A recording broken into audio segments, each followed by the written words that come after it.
Dan kami mohon maaf apabila dalam penanganan kami ada hal-hal yang kurang ataupun tidak layak kami lakukan, dan kami mendasari proses penyidikan ini sesuai dengan SOP yang berlaku di dalam proses penyidikan tindak pidana yang berada di Polri. Mungkin Pak Kapolres.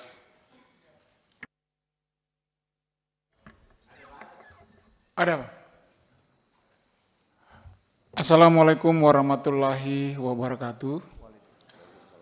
Shalom, Om Swastiastu, Nama Budaya, Salam Kebajikan, Rahayu, Salam Sejahtera untuk kita sekalian. Yang terhormat Bapak Ketua Komisi 3 DPR RI, yang kami hormati seluruh anggota Komisi 3 DPR RI, ada Bapak Jenderal dan rekan-rekan yang lain. Yang kami hormati pula ada Bapak Kapolda,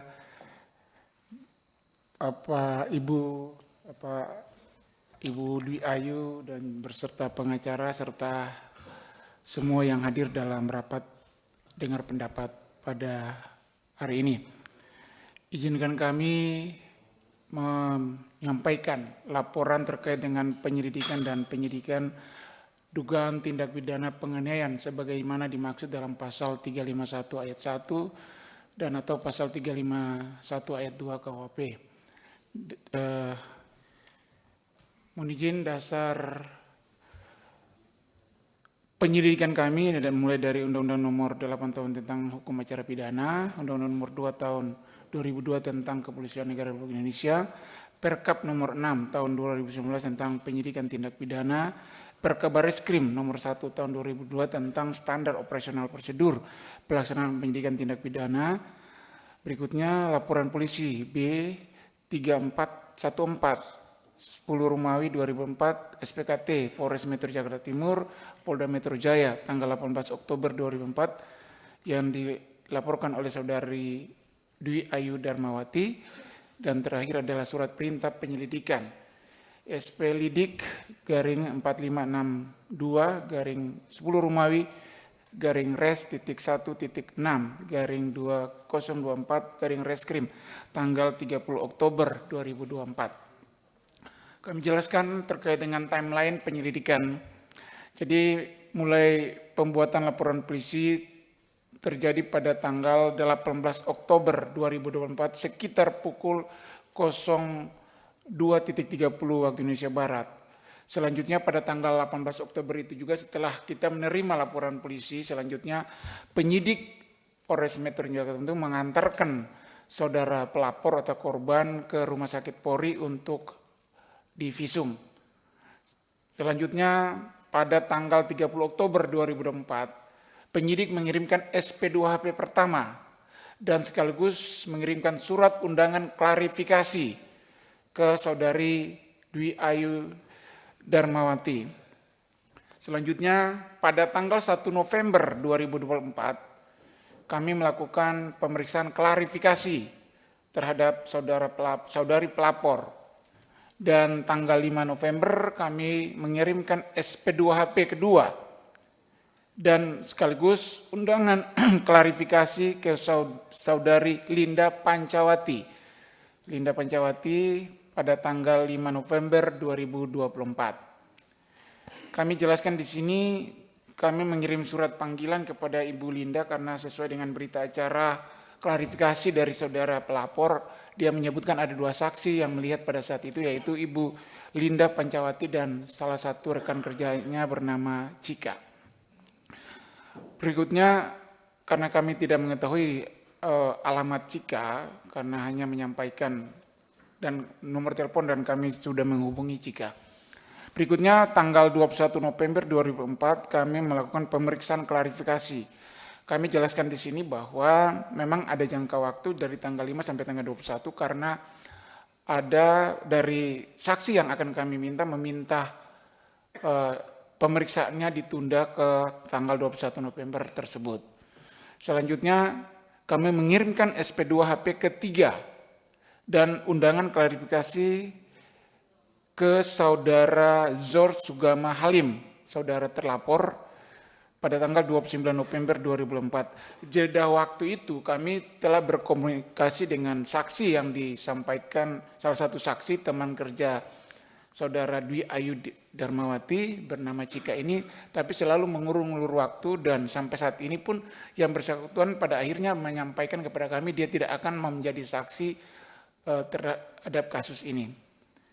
Berikutnya kami melakukan pemeriksaan klarifikasi kepada saudara terlapor Zor Sugama Halim pada tanggal 13 Desember 2024 dan melakukan gelar perkara pada tanggal 13 Desember 2024 untuk meningkatkan ke tahap penyidikan. Gelar perkara ini untuk menentukan ada atau tidaknya pidana yang dilaporkan. Kami jelaskan juga ini bahwa yang dilaporkan pada kami pada saat itu adalah pidana umum biasa. Tidak ada kasus tertangkap tangan ataupun kasus viral. Dan pada saat pemeriksaan klarifikasi pertama, tidak ada data-data yang disampaikan tadi oleh Ayu disampaikan kepada penyidik terkait dengan yang beredar di media sosial. Ini fakta-fakta ya pemeriksaan pada tanggal 17 Oktober 2024 sekitar jam 21.00 telah terjadi dugaan tindak pidana penganiayaan di toko roti Lindayes Bakri, Jalan Penggilingan nomor 14 RT 8 RW 9 Kelurahan Penggilingan, Kecamatan Cakung, Jakarta Timur, dan yang menjadi korban adalah saudara Dwi Ayu Darmawati, karyawan toko, dan diduga terlapornya adalah Zor Sugama Halim, anak pemilik toko. Terlapor meminta tolong kepada korban untuk mengantarkan makanan yang dipesan melalui online ke kamar pribadi terlapor di lantai 2. Namun korban menolak karena bukan pekerjaannya dan terjadilah cekcok mulut antara korban dengan terlapor, dan yang membuat terlapor emosi adalah kata-kata yang dikeluarkan juga oleh korban atau terlapor, sehingga yang bersangkutan naik pitam dan emosi dan terjadilah penganiayaan berupa pelemparan yang dilakukan dengan kursi besi, loyang kue ke arah korban dan mengenai ke tubuhnya dan menimbulkan luka sobek di kepala. Yang mengakibatkan luka sobek ini adalah alat barang buktinya itu loyang kue. Dan memar paha kiri dan kanan serta luka memar di tangan sebelah kiri. Penyebab penganiayaan ini sudah kami sampaikan tadi karena ada kata-kata adu mulut antara si terlapor dan pelapor atau korban. Ini foto-foto pun yang kami dapatkan ini setelah kami Kapolres menyampaikan ke saudara pelapor bahwa harus menyampaikan foto dan rekaman. Itu sudah pada mau pemeriksaan dan kami minta untuk ditambahkan di dalam berita acara. Jadi ini foto-foto ini tidak disampaikan pada saat itu dan rekaman ini juga baru disampaikan oleh pelapor pada saat sudah kasus viral. Kenapa? Iya. Suara apa itu? Lanjut ya. Oh ini. Iya itu. Ini kita baru dapatkan dari saudara Ayu, dan baru berikan kepada kami setelah kasus viral dan kami mau meningkatkan ke tahap penyidikan. Ada gambar ini Pak? Blur aja. Lanjut kita ke proses, lanjut pada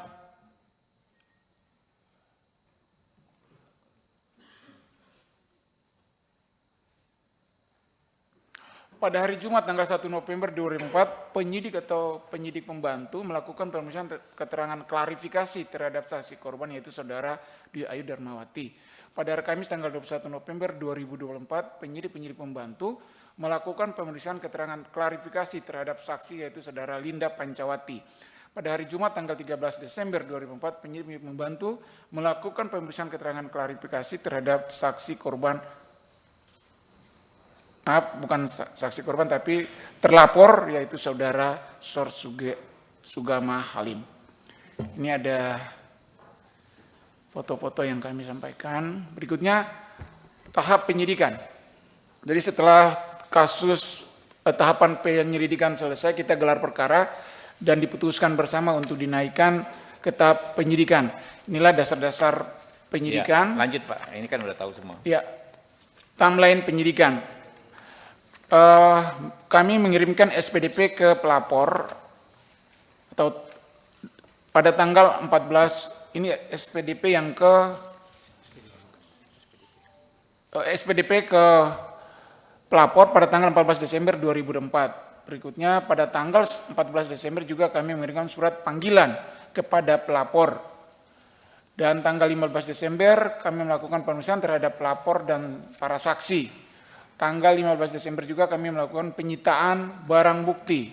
Dan tanggal 16 Desember kami mengamankan terlapor karena pada saat itu kami mengirimkan surat panggilan terhadap terlapor, namun kami berkomunikasi terlapor berada kedudukannya di daerah Sukabumi sehingga kami langsung melakukan pengamanan terhadap terlapor di daerah Sukabumi pada tanggal 16 Desember 2004. Selanjutnya pada tanggal 16 Desember kami juga melakukan gelar perkara penetapan tersangka dan tanggal 16 Desember itu juga kami menetapkan tersangka dan kami melakukan penahanan dan press release.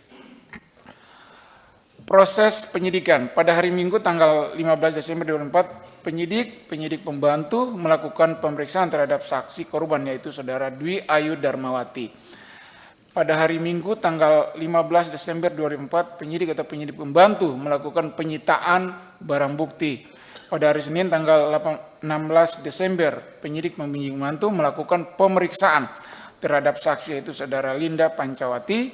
Pada hari Senin tanggal 16 Desember 2004 penyidik pembantu melakukan pemeriksaan terhadap tersangka yaitu saudara Sor Sugama. Perlu kami sampaikan juga di sini bahwa salah satu saksi teman rekan kerja daripada pelapor sampai saat ini tidak mau diambil keterangannya sebagai saksi. Dia menolak untuk dijadikan saksi.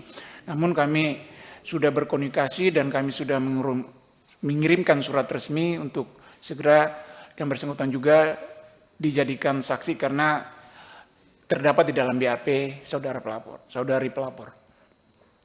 Ini barang bukti yang kami sita. Yang pertama adalah 1 buah kursi besi, 1 buah loyang, 1 buah mesin EDC BCA, 1 buah patung pajangan. Kursi sebesar ini dilempar, astagfirullahaladzim, benar-benar.